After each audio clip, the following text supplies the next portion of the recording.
আজ আমরা বানাবো কাগজ পিঠে বা পেপার পিঠে, তাও আবার তেল ছাড়া। চলুন তাহলে রেসিপিটা শুরু করা যাক। প্রথমে এখানে গোবিন্দভোগ চালটাকে ভালো করে ধুয়ে 3 থেকে 4 ঘন্টার জন্য ভিজিয়ে রেখেছিলাম। তারপর মিক্সার মেশিনে মোটা করে পেস্ট করে নিয়েছি। পেস্টটা ঠিক করেই করেছি।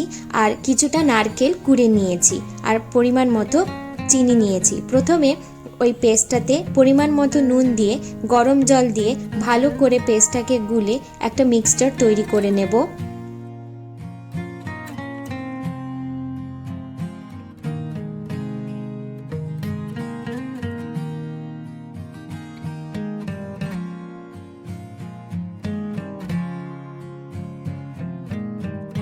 এরপর কড়াইটা বসিয়ে কড়াইটা গরম হওয়ার পর আগে থেকে নারকেলটা কুড়ে রেখেছিলাম, নারকেল কুড়োটা দিয়ে দেব এবং পরিমাণ মতো চিনি দিয়ে দেব।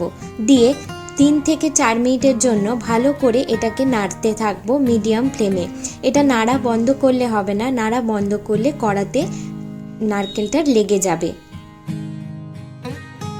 এরপর নারকেলটা লাল লাল হয়ে আসলে এতে সামান্য আদা কুড়ে দিয়ে দেব এবং আগে থেকে গুঁড়ো করে রাখা এলাচ গুঁড়োটা দিয়ে দেব। দিয়ে আরও 7 থেকে 8 মিনিটের জন্য এটাকে নাড়তে থাকবো এবং পুরটা তৈরি করে নেব।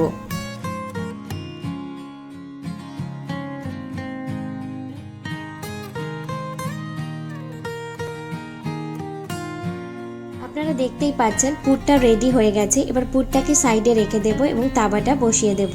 তাওয়াটা গরম হওয়ার পর এতে একটু জলের ছিটে দিয়ে দেব এবং একটা পরিষ্কার কাপড় দিয়ে সেটাকে ক্লিন করে নেব। তারপর আগে থেকে রেডি করে রাখা ব্যাটারটা এইভাবে ব্রাশের সাহায্যে আমরা লম্বালম্বিভাবে ক্রস সাইনের মতো করে দেব। আপনারা চাইলে অন্যরকমভাবেও দিতে পারেন, আমি এখানে ক্রস সাইনের মতো করে দিচ্ছি। এই সময় গ্যাসের ফ্লেমটা মিডিয়ামে থাকবে।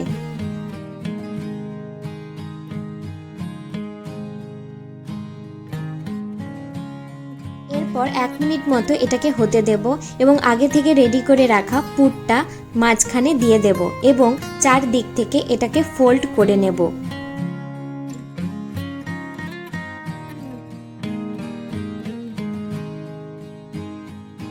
পুরো রেসিপিটা বানাতে আপনাদের 10 থেকে 15 মিনিটের বেশি লাগবে না, তাই খুব সহজেই কম সময়ের মধ্যেই এটা আপনারা বানাতে পারবেন। আপনারা দেখতেই পাচ্ছেন এটাকে আমি কিভাবে ফোল্ড করছি। ফোল্ড করার পর এটাকে একটু উল্টে পাল্টে নিলেই তৈরি হয়ে যাবে কাগজের পিঠে বা পেপার পিঠে।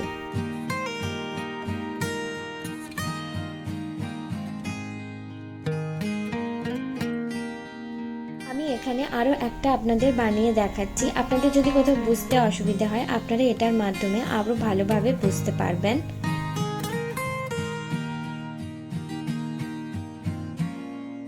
আপনারা এটা গুড় দিয়েও খেতে পারেন বা চিনি দিয়েও খেতে পারেন বা এমনিও এটাকে খেতে পারেন।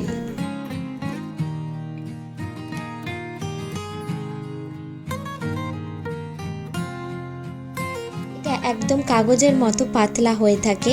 এটাকে আপনারা ফোল্ড করার পর মনে হবে দেখলে কোনো কাগজ ফোল্ড করে রাখা আছে। আপনারা এটা বাড়িতে বানিয়ে দেখবেন, কেমন খেতে হয় আমাকে কমেন্টের মাধ্যমে জানাবেন। আশা করি আপনাদের ভালো লাগবে।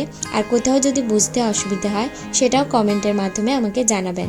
চ্যানেলটাকে সাবস্ক্রাইব করবেন। আমি পারো, আপনারা দেখছেন পারোর রান্নাঘর। ভালো থাকবেন, সুস্থ থাকবেন, ভালো ভালো রান্না করতে থাকবেন।